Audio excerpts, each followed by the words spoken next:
What's up? Welcome back, friends. So I just got home from work. Literally, I'm a cold, wet mess. It's freezing rain out, and what a joy to see this. It was sitting on my front steps. Ordered it. It is the AKW Viva. I don't know. Maybe it's French, maybe it's not. It's made in China, but anyways, the AKW diesel heater. So I figured before I jump in the shower and get all pretty, I'm pretty excited to open this thing up. So let's unbox it together and see what we got. And then afterwards, I am gonna take a shower and get it outside, set it up, and start her up.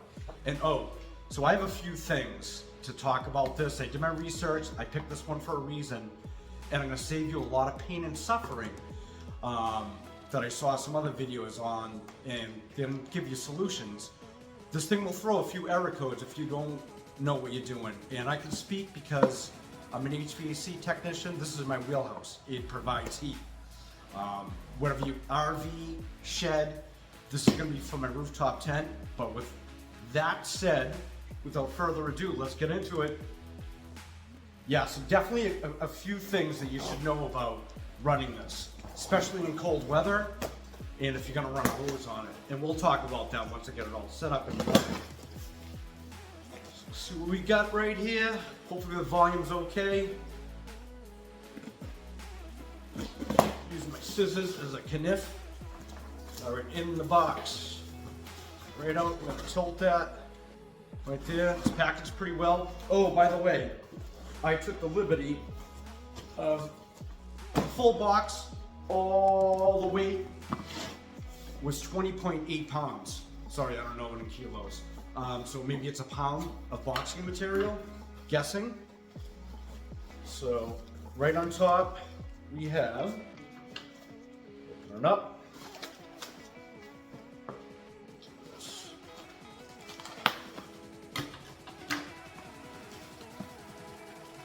Okay, it looks like it vents. And it looks like it's got a click in, and you have a directional for your nozzle for the airflow. Okay, that's that. Instructions right on top. From what I've seen, they're pretty self-explanatory. You get some foam padding. Okay, so let's see here. We're gonna get this out. I'm gonna have to do a little upside down tip.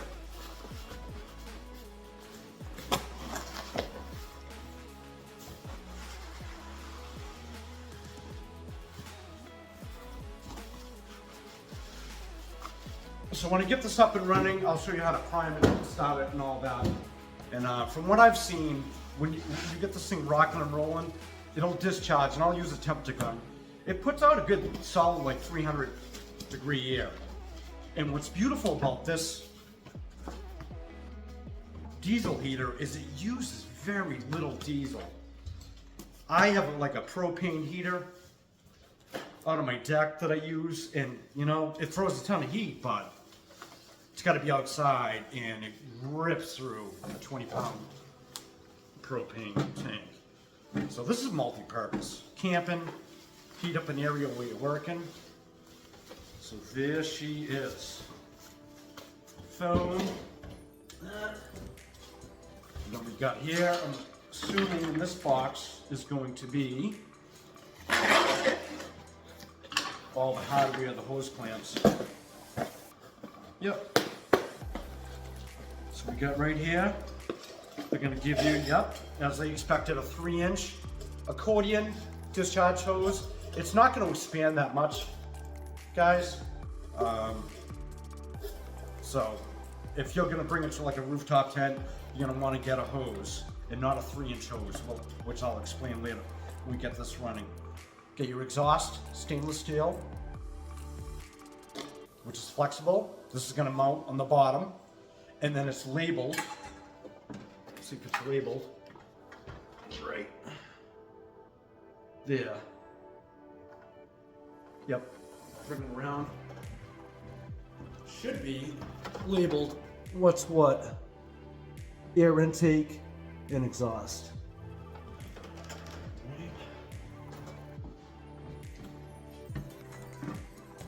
So you've got in a bag of goodies, you have all your hose clamps.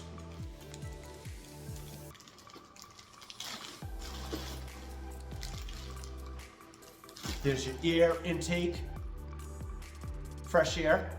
It's like a fine mesh screen, so like a big June bug or, you know, a big size bug, a fly can't get in there and clog up your air intake.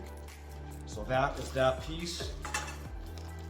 And then they give you some stainless steel clips, too, like 3-inch, so that'd be your end for your hose connection.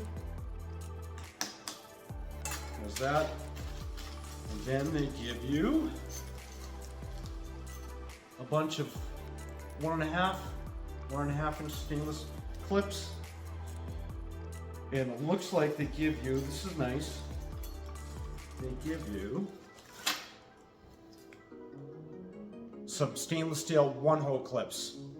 So this is really good to mount your exhaust and get it out of the way and keep it firm somewhere. How you're gonna mount it? I've already thought of a great idea to mount it for our overlanding. I'm gonna buy one of those. It's like a diamond plated metal.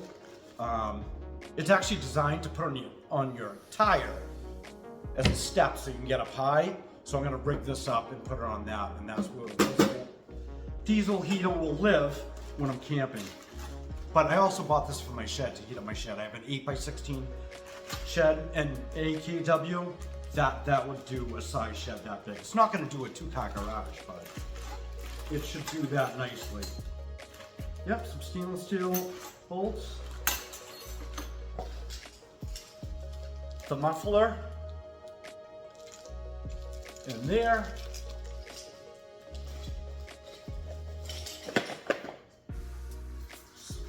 Stainless steel. That's pretty nice. I'll bring that over to you guys. Ooh, some self-tapping screws too. They give you a lot of hardware, so in any of your scenarios, they give you plenty of hardware to do what you want to do. So see that, the muffler? And then they give you an L bracket. And there's plenty of screws in there, some self-tappers, enough to get you rocking and rolling. They give you also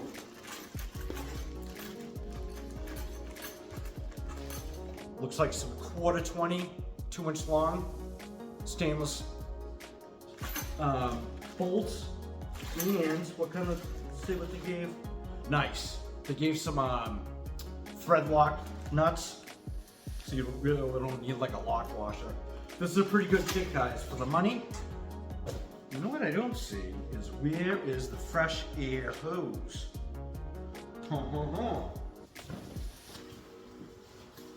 Oh, you know what? Maybe they tucked it inside. Let's open it up, take a look at the gas tank. Front. Nice. So there is your, can you see it? There is your remote, so your remote control, and then also there's an app for this. So you via the Bluetooth, if you lose the remote, don't lose your phone, because then, hello, yeah, you can do it that way too. That's awesome. And then obviously you have a keyboard right in front. We power this thing up. I'll show you that later. So let's see here. Take off the diesel knob, and this should lift right up. And I'm looking, where is it? Where is it? Did they forget a piece?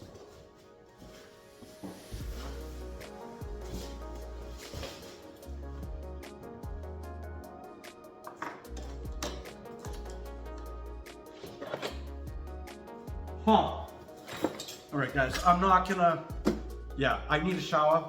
I'll find it. It's gonna be here somewhere, I hope. Otherwise, I'm gonna be calling them back. But let me take a shower. We'll get this all assembled and do a startup and test it.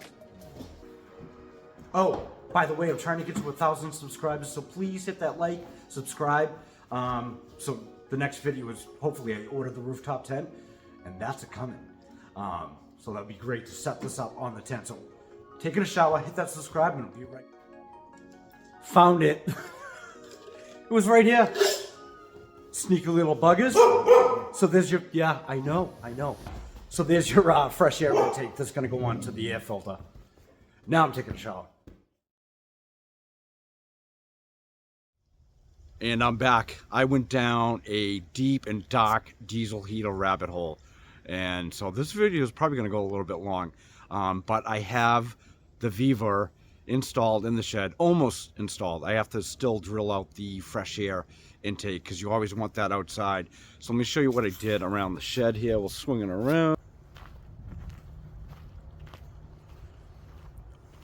So all I did right here, boys and girls, is that's just a piece of sheet metal, 11 by 11, and then that's just a black iron nipple, 1.5 inch, short nipple, just to relieve the heat so I don't burn down the shed.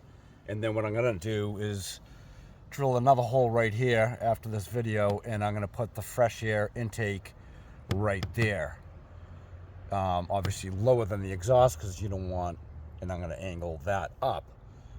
And if you don't know why you do that, is you don't want to be pulling fresh air from inside your place you're trying to heat, because that space will become negative, and then you're going to start pulling air in from all your door cracks, and it won't run that efficient. So you always want to have your air intake outside. Ideally, you also could, just an FYI, you could absolutely mount the heater outside if you're tight for space. I just, honestly, I didn't want to build, I just did my roof over, I just didn't want to build like another enclosure out here, and I already lost one of my kayak spots. So I'm gonna probably have to put the other kayak on the other one. So without further ado, let's go in. It's currently running, it's been running for a couple hours. This is my outdoor sensor, by the way. And currently it is 37 outside, 54 degrees in here. Do I have this running on high? Oh, we want to go to auto. Yeah, it's actually ramping up right now. All right, let me get my GoPro helmet on so you can see exactly why I now have 1, 2, 3 diesel heaters. Good stuff. Let's get into it. Okay guys, I'm in the shed right now. I'm currently powering this off so I can speak a little bit, because it does get a little, loud in the space. All these diesel heater pumps, you're gonna hear that pump tick, tick, ticking, and then with the airflow sound, they're a little loud. And that's something to think about too when you're installing one of these. For me personally, this is just a workshop. This is my shed. The noise is not going to bother me. But if you're going to utilize this for in the space that you're heating, you probably want it far away from you, and ideally outside. So it's, especially if you're a light sleeper, you might have trouble, going to sleep. This primarily is to be used, heat up my shed, heat up my rooftop tent. I could have absolutely put this outside, but again, I didn't want to, build a shelf and put a roof in enclosure on top of it.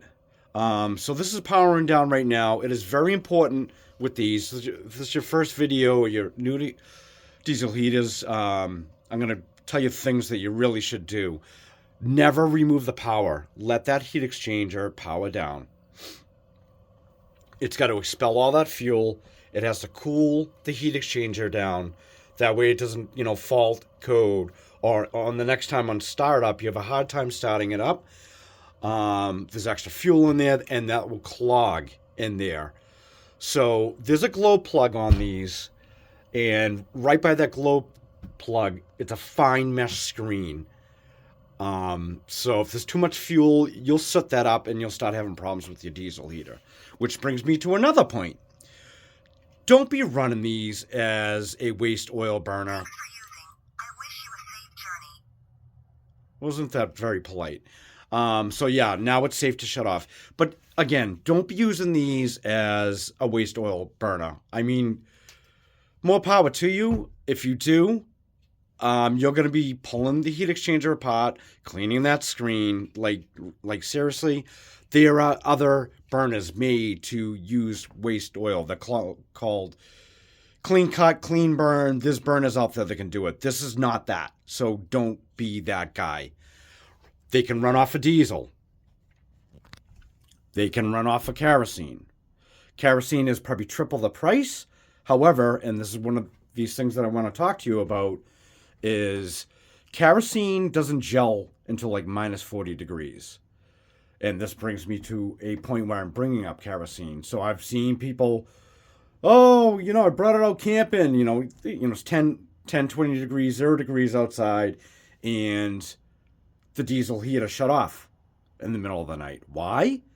Because diesel can start gelling underneath 32 degrees. Okay? So that's why most homes that have oil, which is diesel, just not taxed, same stuff, most cases they have your oil tank inside the house. So it doesn't gel up.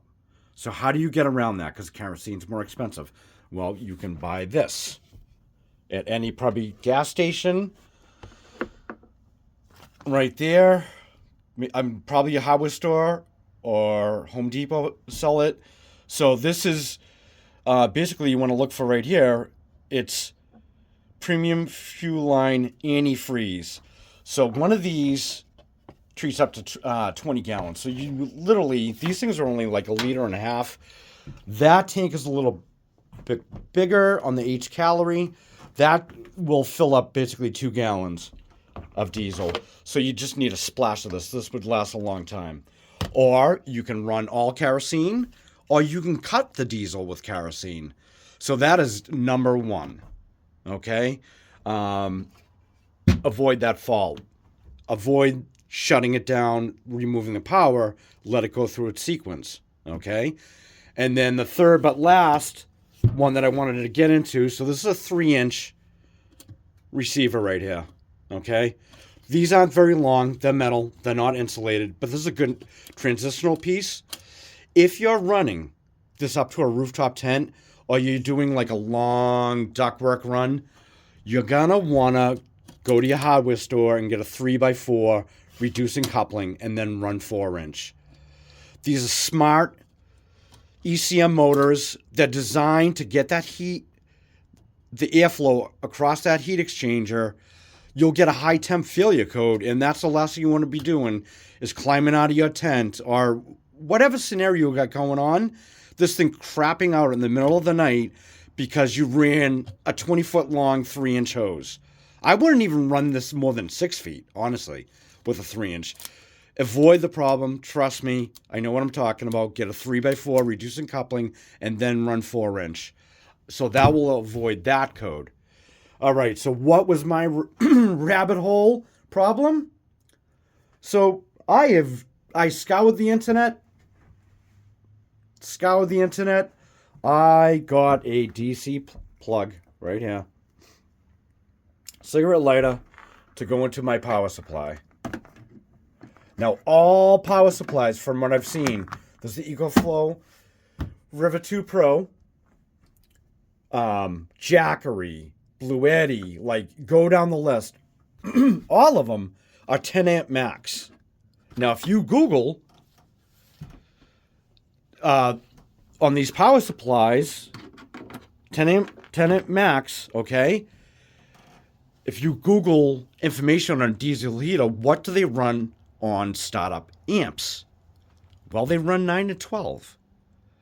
Now, all the videos I've watched, I've seen multiple power stations. I couldn't not find one on the River 2 Pro. Don't take me wrong. I love this power station, and I'm not getting rid of it. The other ones might be more forgiving, but this one is a hard no. And on startup, when that glow plug is heating up to ignite, I've witnessed it on my amp probe go up to 10.5 amps, and we're going to prove that right now. So when I bought this and plugged it into this first Vevor heater, it ran for 5 seconds No error codes. The fan came on and it shut off. So I thought the Viva heater was faulty. Reached out to Viva. I sent them a video. They said no need to return it. I had already boxed it up. Called Amazon. There it is right there. I thought there was something wrong with the controller or there was something wrong with the ICM, the smart fan in it. They said, don't even worry about returning it. We'll send you out another one. So in between that time, I'm like, maybe this one's, because this one's cheap. This one is $121. Okay? By the way, I will send you a link to a more expensive one, the Viva. It's still the AKW. It's for, I believe, $141 or $149. The more expensive one has an updated controller that does have Bluetooth. This one does not. Okay? Nor does the one I was about to return, but now we have a free heater, so yay for that. Spare parts. This one, right now, as we speak on Amazon, the H Calorie, that, again, is an AKW heater, and that one does have Bluetooth. Okay? So, what we're going to do right now is I'm going to, because of what happened, is I thought the heater was junk, and then I'm like, maybe I got a bad cigarette adapter. I bought a more expensive one. And this is the more expensive one right here. This is 12 gauge wire, and 12 gauge wire is good for 20 amps. These come with a 20 amp fuse on them. So I bought another one, tried the same scenario, same thing happened. 5 seconds, fan ran on, and then it powered right off. So I was kind of at wit's end at that point, and it happened on that one. It happened on that one. So I said, how do I get around this? Well, let's do this. And I will send a link on the description below on this. $15, okay? So it's basically an AC volt. You have 2 DC ports, so you could actually run 2 diesel heaters off this. It's good for 220 volt and 110 volt. So make sure, by the way, you have to remove this and make sure, there's a big warning sign right there. Make sure if it's 110, you switch to 110, 220 volt. Make sure you switch, otherwise you'll fry it. But for $15, what I'm going to do, because now I've proven it, that all the heaters work now, for whatever reason, I'm going to probably do this right here. Some good old Scotch mount 30-pound 2-way tape. Let me unplug this to be safe. And then I'll probably just smack that and then mount it on my power station. So without further ado, let's turn this on. Plug this in right here.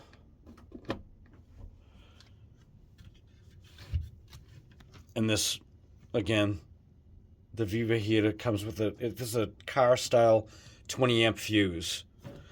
All right, power on the power supply. Turn on the AC power.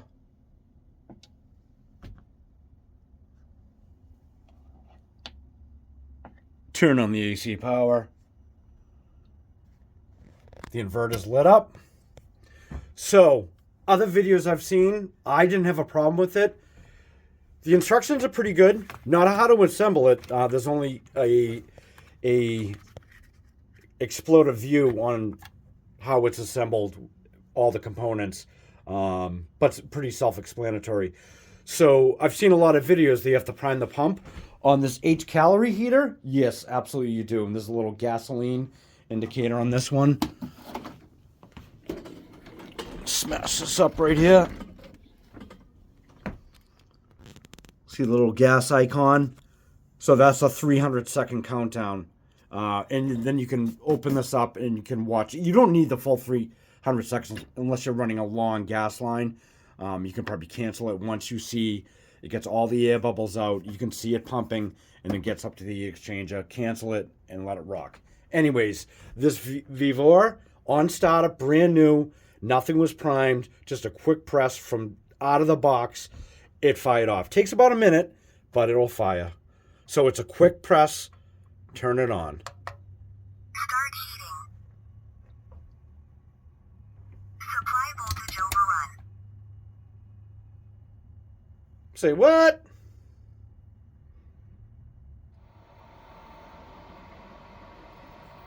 Okay. Not sure what that was about, but we are firing right now.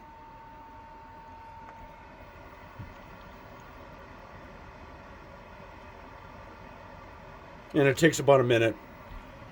So what we can do right here is put my amp probe on.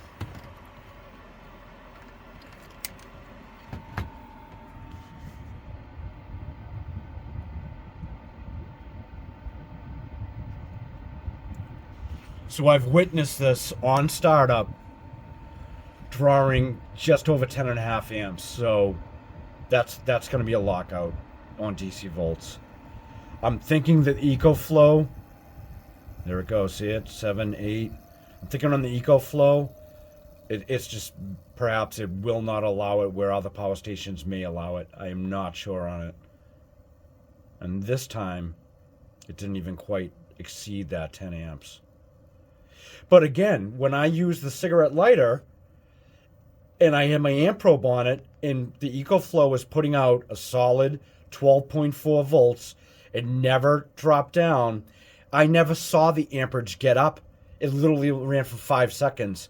So I think that these diesel heaters send out like a microsecond amperage draw test to protect itself. And before my meter can even pick it up, it says, yeah, no, we're not going to start up because we don't have sufficient power. That's my guess.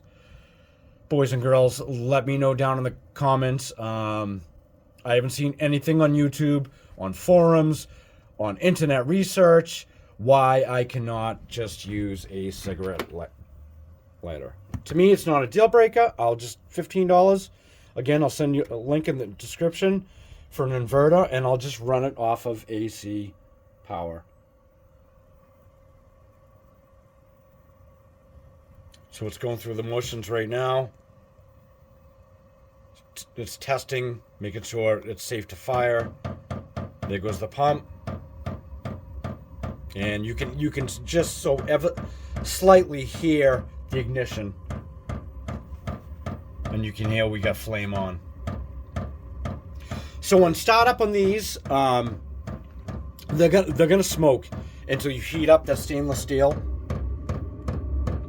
See how it's discolored right here? And as that heats up, I'm gonna take my temperature gun. If I can find my temperature gun. So this was actually probably overkill on my part. I did a 6-inch hole saw. I could probably did like a 3-inch hole saw. Because the temperature, look at that.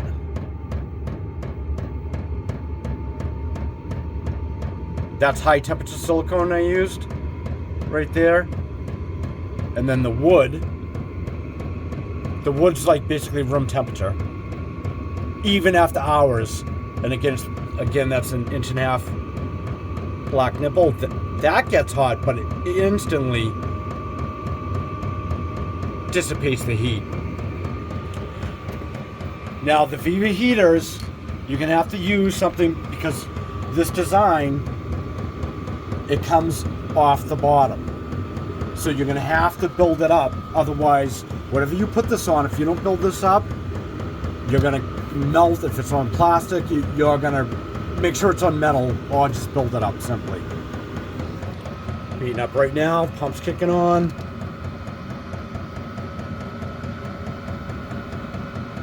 And I have witnessed this, depending on where you shoot your temperature probe, I've witnessed it get up to 347 degrees. It's pretty impressive. So we got the outside 39s, 55 in here. I ran it on a low speed for about an hour or so before I started this video. It's getting really loud now. Ramping up. It's going to start getting hotter.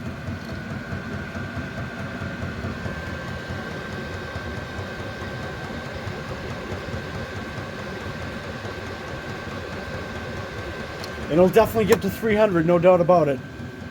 So the key takeaways, what are they? Do yourself a favor. The last thing you want to do is get your heater and then it doesn't work because of the DC volts. It just won't do it. Get a $15 inverter. They have more expensive ones by all means, but that's this thing's compact. It's small. It's multi-purpose. There's 2 outputs, so that's huge. So now I have 3 heaters. What do I do? Maybe if you hit the subscribe button, the 1,000th person that subscribes, I will send this to you. Which one I'm not sure yet. I have mixed feelings about this H-Calorie. So let's get into it as we're warming up the space. So this H-Calorie, look, they have different models. Bear in mind, they have one that's bigger where the gas tank is internal. I would probably recommend that one. This one, if you get this model, and I'll send you a link on this one, you have to drill a hole in the gas tank. And then you have to fish this down with O-rings. So it's a 5/16 drill bit. Obviously you want to pick this area right here. And then you're going to have to use, because of this right here, you have to kind of fish it around with like a coat hang wire or some baling wire and then kind of run it down, grab it. There's an O-ring on the inside, an O-ring on the outside. And FYI in this, and the reason why I'm showing you this right here, you have to tighten this down. Normally I don't bury gaskets. You have to bury these gaskets because I had a fuel leak. What I thought was tight enough, I literally had to go around. I had to disconnect it, drain it out, and then I went like another full 8 revolutions on that. So that kind of stunk the, really you can't assemble that for us. They give you plenty of fuel line hose, plenty left over. And the other thing that I'm not too keen on this is, see how this is where your heat output is and your controller? Well, this one, it's weird. You have your air intake and your controller here slimming around.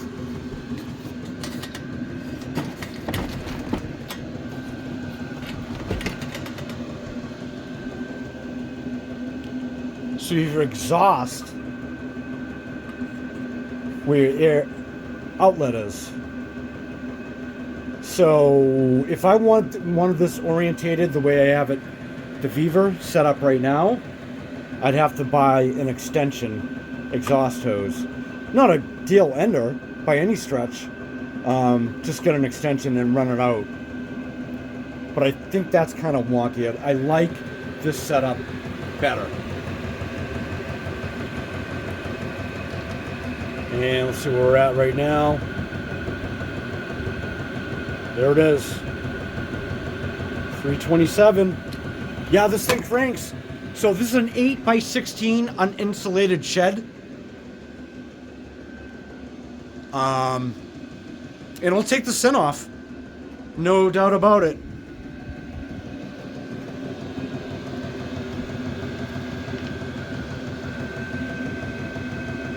Again, fresh air intake. I'm going to drill down below. And I want that fresh air intake out of here, so I'm not drawing in that negative air into the shed from like door crack openings or window openings or my exhaust fan behind my vacuum right there. All in all, great heater. I like that Viver got back to me. They were very helpful, sent me an email, and then they just mailed me out a new one.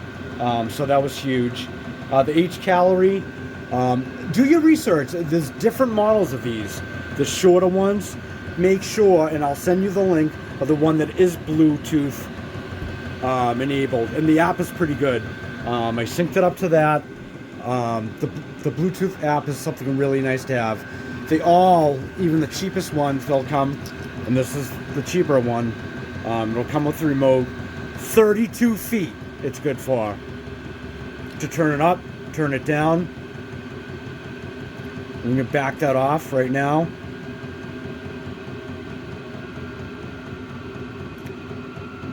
Back it way down. This came with the battery on the Viver.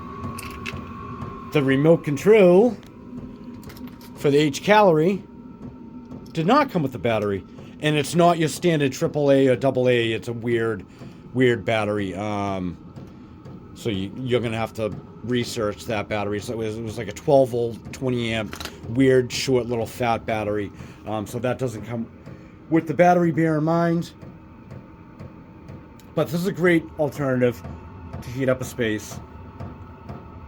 It's not going to do a 2-car garage. They don't use that much fuel.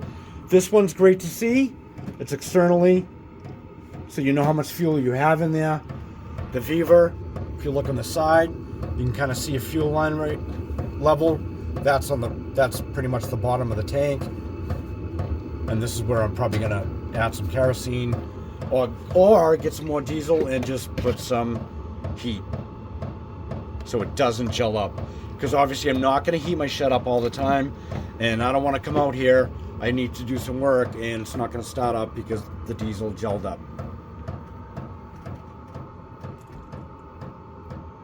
That's backing down right now, and you can see right now they draw very little amps. It's kind of bouncing around, but basically when they're running, after that ignition process, you're only drawing about 0.30 amps.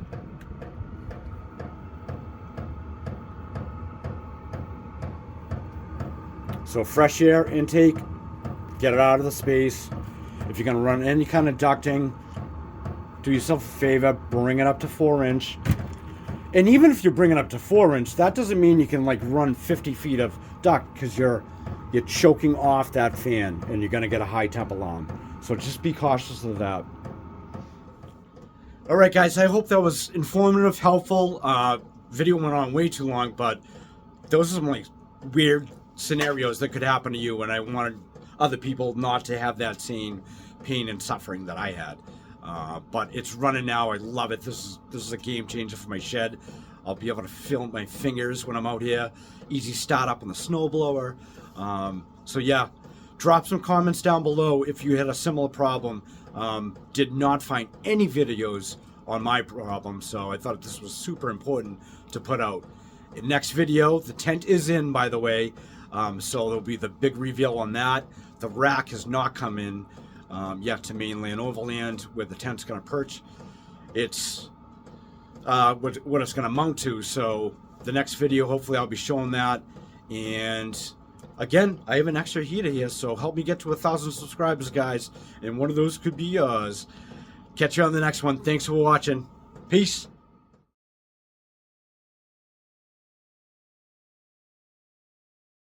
You have been watching Rubicon Roamers. My name is Scott, and until the next one, get outside and feel alive. I'm gone.